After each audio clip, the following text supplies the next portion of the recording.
So today we have the vintage Tamiya Blackfoot. Now this is the original version. This is not the re-release that Tamiya recently came out with. So this has a mechanical speed controller. It has these horrible drive shafts. They used to strip out all the time. Hard body, it's not Lexan. It's a hard plastic body. So I thought it'd be pretty cool just to go over the way it was back in the 80s and really appreciate how far RC has come in terms of MIP drive shafts, stability control, LiPo batteries. That was non-existent when I was a kid. So I thought it'd be pretty cool just to show you the way it was. So let's come in for a close-up, show you some of the components, and then we'll take it for a quick test drive. It's not very fast, but man, this thing is just nostalgia written all over it. So let's take a look. Now the first thing you'll notice is the realistic body, an absolute beautiful body.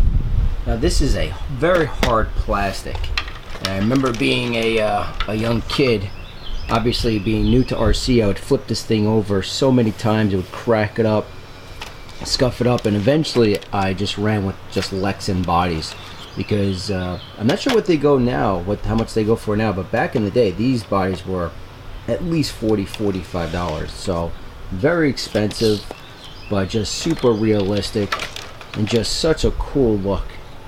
Just really sets the truck off in my opinion. Now let me show you what it looks like underneath this beautiful body. Right off the bat, regarding the tires, these are non-foam tires. Very little grip. Whenever the asphalt was wet, forget about it. You just do donuts constantly. Even in the grass, if you have any tall grass, forget it. This thing really didn't move that much. You know, there's no spikes, nothing on these. But for sand, for dry asphalt, a lot of fun. Even the suspension, very old school in terms of these are not even oil-filled shocks, just basic shocks. There's nothing in them whatsoever. Even the suspension travel is not very much. You know, it's pretty darn limited. Now this also has the exact same chassis as the Tamiya Frog. That's kind of fun, right? Anytime you ever came off like a tall jump, boom, both wheels would just bank in.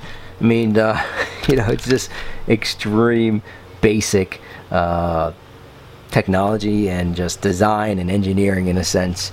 Now regarding the chassis, it's an ABS type of plastic chassis, decently tough. You know, don't forget this thing maybe had a top speed of 10 to 12 miles an hour. So even that being said, you could crack these up. I maybe cracked them up 2 or 3 times throughout the years, and they were cheap enough. You just replace the chassis and put a brand new one on. The downside is obviously you have to take a lot of stuff apart, but nowhere near the toughness of today's chassis. In the rear you have these half shafts, and I remember dog bones was an optional upgrade because these suckers would always strip out, constantly strip out. It's like a 5-star type of drive shaft. I'll try to include a picture because I know I have spare parts somewhere. But nevertheless, they would constantly strip out, even on just your basic 540 type motor and even a nickel metal hydride battery. Eventually they would start to strip out and you got to replace it. You don't have a choice in that sense. But again, with the re-release Blackfoot, these are now CV joints, so they tackled that problem for sure. The shocks, I imagine, are oil filled with the re-release Blackfoot. I'm not sure entirely. And underneath here is a mechanical speed controller. I'll show you what that looks like. With the re-release, they did go to an electronic speed controller because it's like the first thing you want to replace on these older vehicles. Swap out the mechanical speed controller for an electronic speed controller. Let me show you what that looks like. Okay, so we have the top cover off, and this is your mechanical speed controller. A lot of times, as you can see, I really need to grease this. You would have to constantly grease these points, and even the top of the arm sometimes would just become loose over usage, and there's a little nut up here. You just tighten it down, make sure you always have contact. And this is your forward gear. Essentially it was almost like 2 speeds. You know, you had like a low speed and then you had a high speed, a top speed, and that's it. It was nowhere near the fluidity they have today with electronic speed controllers. Now they did have electronic speed controllers back then. I just never upgraded my Blackfoot, but that was like the first thing you would do. And